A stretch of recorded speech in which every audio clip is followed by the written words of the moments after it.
This snubber is supposed to have about an inch of space.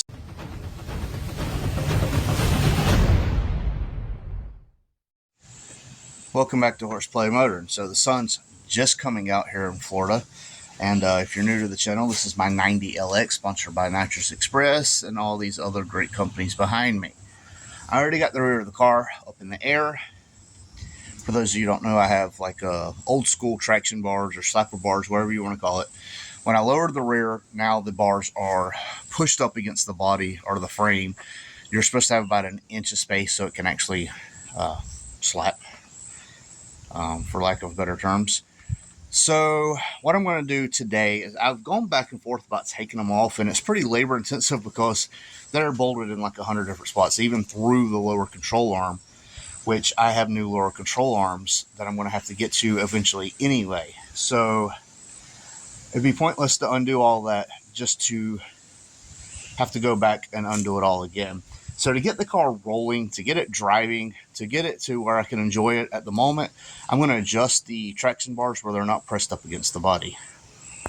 So this is what I'm talking about right here. This snubber is supposed to have about an inch of space. And as you can see, it's pushed up against the body, and the driver's side is even worse. And the driver's side sits a little bit higher. I think it's preloaded my suspension now. So I'm hoping by dropping this down, it'll let the axle move. So basically it's like this. It can't move because of the pressure. When I lower that, the axle will be able to adjust more. That's what I've been told, and that's the theory. So I'm going to adjust it. The only problem is I don't have a flat spot in the middle to adjust. So I have to take this end off, adjust it, and then put it back on. But should be fine. It is under a little bit of pressure though, but I have it setting the jack stands on the axle to simulate the tires being on the ground. So the adjustment should be pretty easy when it comes to that. And yeah, I'll update as I go. All right, so there's about a finger width of thickness in there, maybe an inch. I'm just eyeballing it, so it's hard to tell on camera because it's picking up this bar, but that's on the other side of the snubber, so it's from here to like this, not that. So I'm gonna go to the other side, adjust it, and get this bad boy back on the ground and maybe start it up or something. I don't know, it's been a while.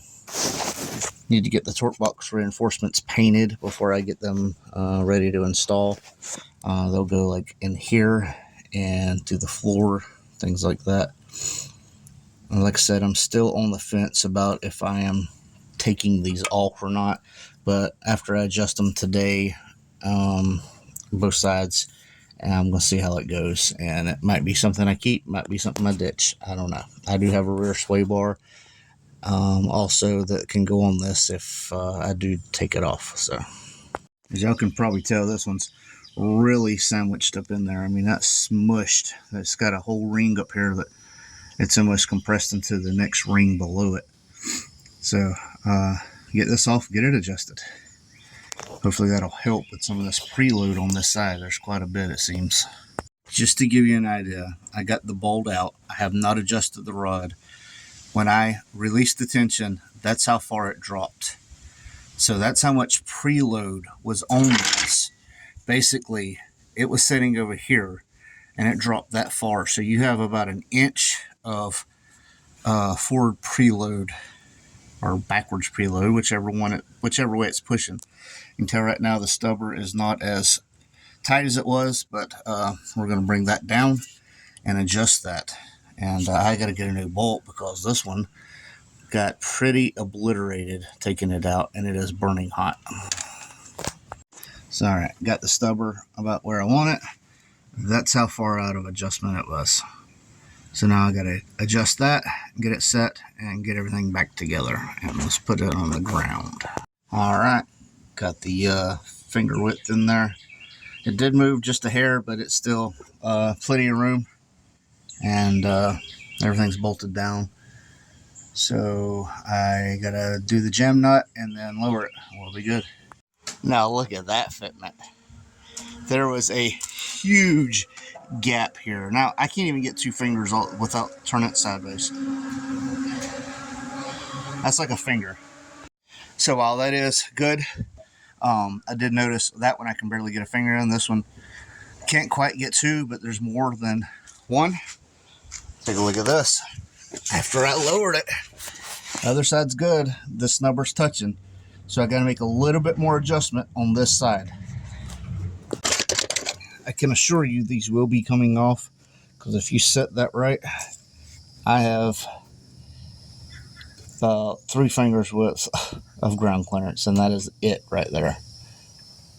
So that is not going to work at all. It was a good idea though. But just to show y'all, it is 1 finger now, just like the other side. It's been so long since I cleaned this car that it's just... But soon I'll drive it and it'll get cleaned. But yeah, so they're even now. I'm loving it.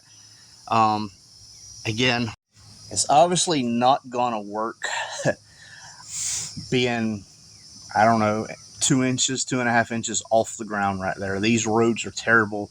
There's roadkill everywhere. Live in the country, so that's just the way it is. So it at least give me the answer to the question I have, if it was loading the suspension, if that's why it didn't feel right back there, and one side is higher than the other. I couldn't get it to go any lower, and I wanted to check that before I cut a spring, because then that would have been too late. So I'm glad I didn't cut the spring. Now it's even, but like I said, I have to get them off because the ground clearance is non-existent. So I do have, as mentioned, I have a set of these lower control arms and upper control arms for the rear, as well as UPR torque box reinforcements that I want to get painted up. So I'll probably break them out soon, get them painted, and as soon as I find a series of days off together where I don't have to, you know, worry about picking my mom up, picking the kids up, things like that, I'll get it knocked out. It's with my back, I give it 2 or 3 days now, and the car, I don't have to drive it, so I can spread it out a little bit more. So hopefully next video will be something more productive. We did get a sponsored product in for the SN95 project. I'm hoping to get over there soon and we can get started back on that. He's got a lot of stuff, water pump, oil change kit, hoses. We did a heater core bypass. We got the kit, and it seemed like there was something else, but yeah, we're gonna get all that knocked out and see if that helps any. I've had people comment, write me, and tell me they've had similar issues, and theirs was a clogged heater core or a clogged radiator. I've also had people write me and say it's definitely the head gasket. So like I said, this stuff has to be done regardless. It was so full of fiber, so it's not like we're out of anything if we do all this and it turns out to be the head gasket. That was going to have to be replaced anyway because it was so bad. But again, not action packed, but progress and questions answered. That was the biggest thing. I like the Iron Pig ornament. That's my cousin's company. He builds guns. Go check him out. I'll leave a link in the description, but he makes some amazing guns. I'm hoping to get one made from him soon. And yeah, this is Horseplay. Thanks for watching, and we out. Turn around, I done made it this far. Look back now, that wouldn't be too smart. Shoot for the stars even when it gets hard. Put my faith in the Lord with the 60 bars, I won't turn around. I done made it this far. Look back now, that wouldn't be too smart. Shoot for the stars even when it gets hard. Put my faith in the Lord with the 60 bars, I won't turn around. I won't